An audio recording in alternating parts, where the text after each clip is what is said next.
c'est dans l'ordre de 9 milliards de francs CFA, donc consentis pour la mise en œuvre du projet ACFOR 2 qui va un peu renforcer les acquis de ACFOR 1. Depuis le projet ACFOR 1, le centre a été initié et comme vous le voyez, c'est un centre qui est adossé à des bassins d'emploi. C'est pour essayer de renforcer la capacité de l'employabilité des jeunes en améliorant l'offre de formation professionnelle.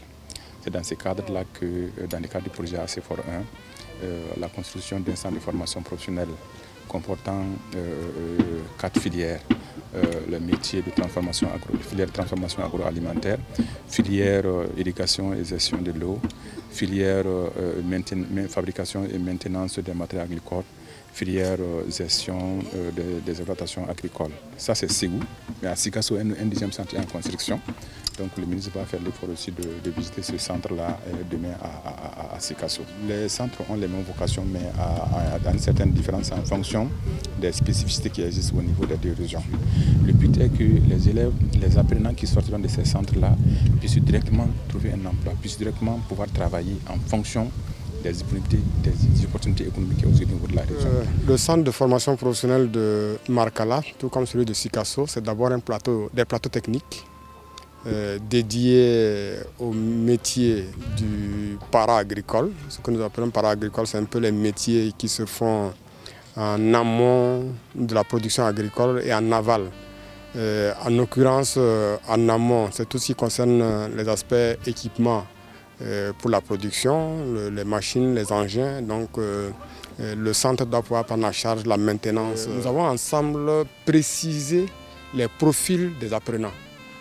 Quels sont les gens qui rentrent dans les centres de formation, avec quel profil, quand ils ressortent à la suite de leur formation, quelles compétences ils doivent avoir. Ensuite, nous avons recruté un consultant qui a fait un dimensionnement des centres de formation, en commençant par les équipements, sur la base des compétences. Ils ont même fait des voyages d'études dans la sous-région pour aller voir des centres de formation existants déjà, de manière à pouvoir capitaliser ce que font les autres, pour qu'on puisse au minimum faire autant que ceux-là, sinon faire mieux que les autres. La transformation des produits agricoles est une filière très importante. C'est créer de la valeur ajoutée à nos produits. Parce que c'est vrai, une chose est de produire, mais une autre aussi c'est de pouvoir transformer ces produits pour créer de la valeur ajoutée. Et également la gestion de l'eau et de l'irrigation. Vous savez, nous avons la chance d'avoir l'eau de surface à abondance, mais l'autre chose aussi c'est de savoir gérer cette ressource-là, parce que ce n'est pas une ressource intéressable. Donc apprendre aux jeunes comment gérer cette ressource de façon efficiente, je pense que ça aussi c'est une très bonne chose. Et également les agents utilisés dans l'agriculture. La maintenance de ces agents aussi c'est une problématique qui se pose au niveau de l'agriculture de façon générale. Voilà un peu comment se dessine le centre de formation du Markala. Aujourd'hui, les travaux ont beaucoup avancé. Nous sommes, pour la première phase, on est à plus de 80% d'avancement des travaux. Et je pense que bientôt, ceux-ci vont être achevés. Et la deuxième phase, on est en phase de signer la convention de maîtrise d'ouvrage délégué à l'agence pour qu'ils puissent commencer également la deuxième phase. Vous savez, j'ai tenu personnellement avec mes services de descendre sur le terrain pour venir constater. Les travaux commencent à avancer ici dans le cadre de ces deux projets importants pour notre département. Je suis très heureux ici à Markala de constater que ce que j'ai lu dans les notes est en parfaite cohérence avec ce qui se trouve sur le terrain. Donc je voudrais remercier l'entreprise, le bureau de contrôle, la CETAC, l'unité de coordination de la CEFOR et remercier notre partenaire financier sur ce projet-là, l'Agence française de développement. Nous tenons particulièrement à ce que ces travaux-là avancent très rapidement, puissent arriver à leur terme et de façon générale, nous travaillons aujourd'hui au niveau du département à rendre opérationnels les centres de formation professionnelle que nous avons. La clé de la stabilité de notre pays passe par donner des formations, une formation qualifiante à notre jeunesse. Et cette formation, elle passera forcément par mettre des dispositifs de formation comme des centres de formation professionnels comme celui-ci, qui sont équipés, qui sont en phase avec les besoins du marché.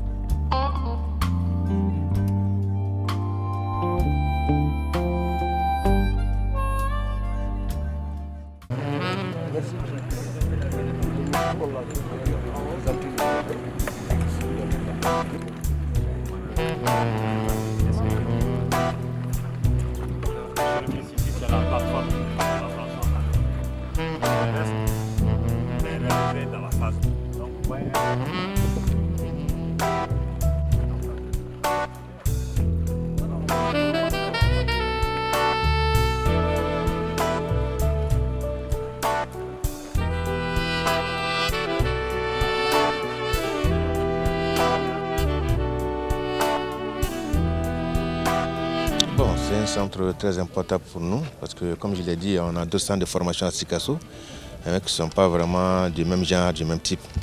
Donc dès la conception, dès que même l'approbation du projet et la mise à disposition des ressources, nous quand même les 2 conseils régionaux Sikasso et Ségou avons demandé vraiment de nous construire des centres performants de technologie de pointe. Il faut dire que ce centre n'est pas seulement pour Sikasso, c'est un centre qui appartient à la sous-région. Donc c'est un centre qui sera presque international. Donc il faudrait que nous travaillions dans la norme internationale. La filière la plus importante, c'est l'agroalimentaire. C'est ça qui est très important, comme le ministre vient de le dire. Nous avons beaucoup de production ici, mais nous sommes vraiment très pauvres en transformation. Donc il faut vraiment booster un peu la transformation des produits, les valoriser pour permettre vraiment l'autoconsommation de nos produits ici sur place. Aujourd'hui, la particularité de Sikasso, dans le cadre de la transformation, les femmes sont beaucoup impliquées. Donc ça c'est très important pour nous parce que c'est les gens qui est là, qui a la patience dans ce travail-là. Or la transformation demande la patience. Le chantier d'ici a commencé le 24 février 2020 et c'était prévu initialement sur 7 mois. Mais compte tenu des difficultés que nous avons rencontrées, notamment au niveau des fouilles, parce qu'on a rencontré un sol assez rocheux qui n'était pas prévu. Ensuite, il y a eu un deuxième obstacle qui était dû, comme tout le monde le sait, à la pandémie de coronavirus et le couvre-feu qui a fait que le travail de nuit n'a pas pu se faire. Ce qui fait qu'à la date d'aujourd'hui, on est un peu en retard, mais comme l'a souligné le ministre, les travaux sont de qualité. Une fois que les travaux de génie civil seront terminés, il y aura à fournir les équipements. Alors on a 3 grands bâtiments. Un premier bâtiment qui est constitué par l'administration. Le deuxième bâtiment, c'est le bloc pédagogique commun qui est constitué des salles de formation, la bibliothèque, la salle informatique. Et le troisième gros bâtiment, c'est la plateforme de transformation agroalimentaire qui donne même son nom. Seulement pour les 3 lots plus le lot de sécurisation, on est à 1,116 milliard. Comme je l'ai indiqué hier à Markala, à Sikasso aussi, je sors de la visite satisfait en ce que j'ai pu avoir comme information dans les notes, dans les rapports depuis Bamako, est en cohérence avec le niveau de réalisation des travaux sur le terrain. Sikasso, on a connu quelques petites difficultés lors du démarrage du chantier qui va certainement impacter sur les délais initiaux de livraison. Mais je pense que globalement, ce que j'ai pu constater ici, c'est que c'est vrai, les délais sont importants, mais aussi la qualité des travaux est quand même la chose la plus importante sur laquelle nous devons être regardants. Mes remerciements à l'Agence française de développement pour cet appui important. Ce centre de formation vient dans un contexte très important, dans une région où vraiment on produit beaucoup, mais on transforme très peu. Doter Sikasso aujourd'hui de ce centre de formation professionnelle va permettre réellement de renforcer les capacités des jeunes et globalement de leur donner les codes, les outils pour pouvoir s'insérer dans le tissu économique. Nous allons, nous, au niveau du ministère, en tout cas, assurer tout le suivi qu'il faut pour que très rapidement ce projet puisse, ce centre puisse ouvrir ses portes.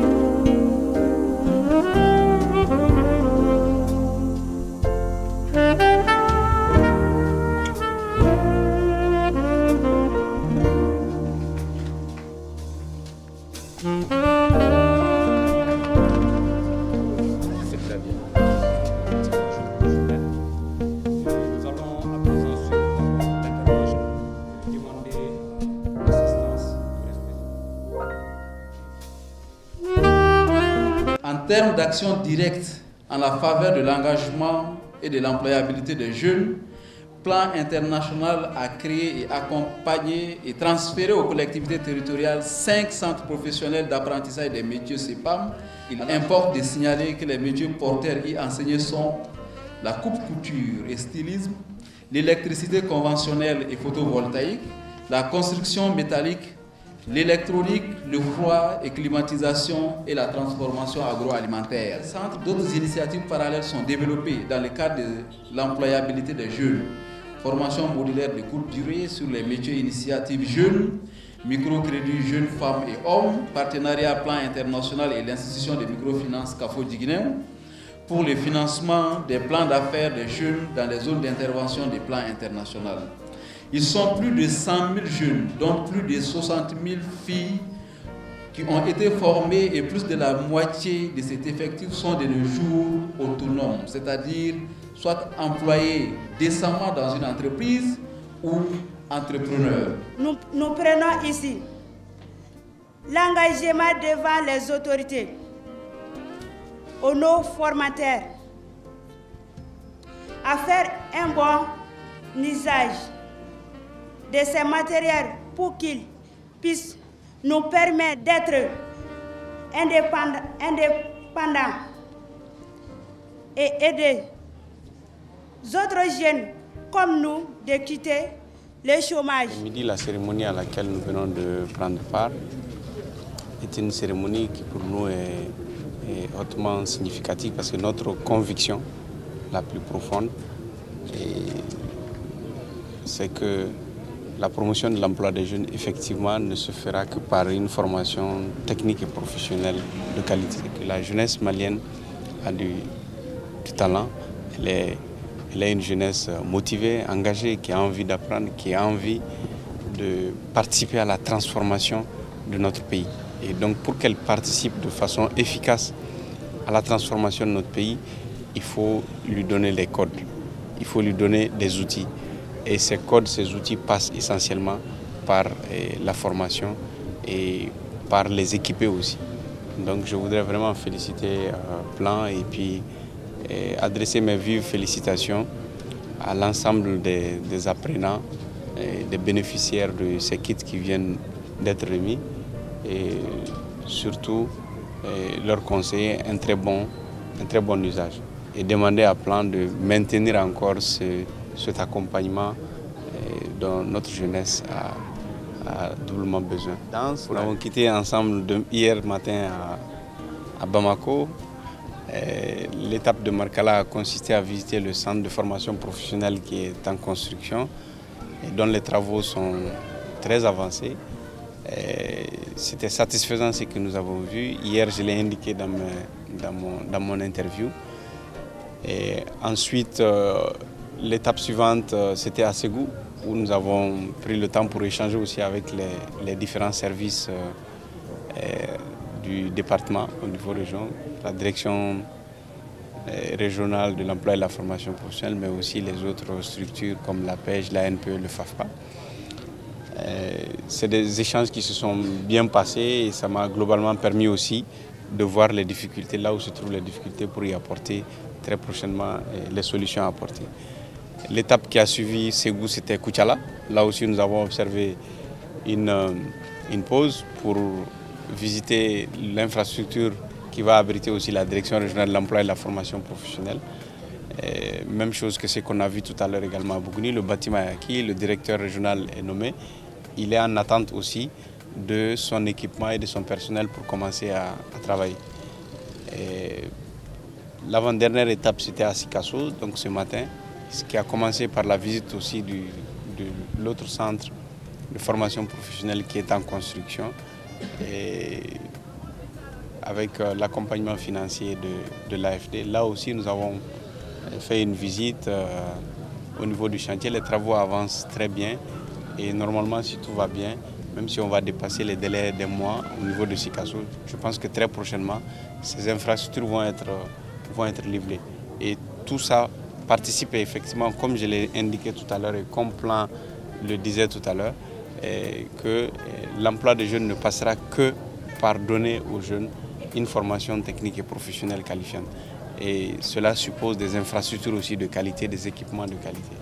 Donc vraiment, globalement, je suis satisfait de cette mission. Et quelques difficultés ont été soulevées ça et là. C'est normal, nous allons travailler très rapidement à apporter des solutions à ces difficultés-là, toujours dans la mesure du possible, dans la mesure des ressources disponibles. Merci à vous tous qui avez participé à cette mission.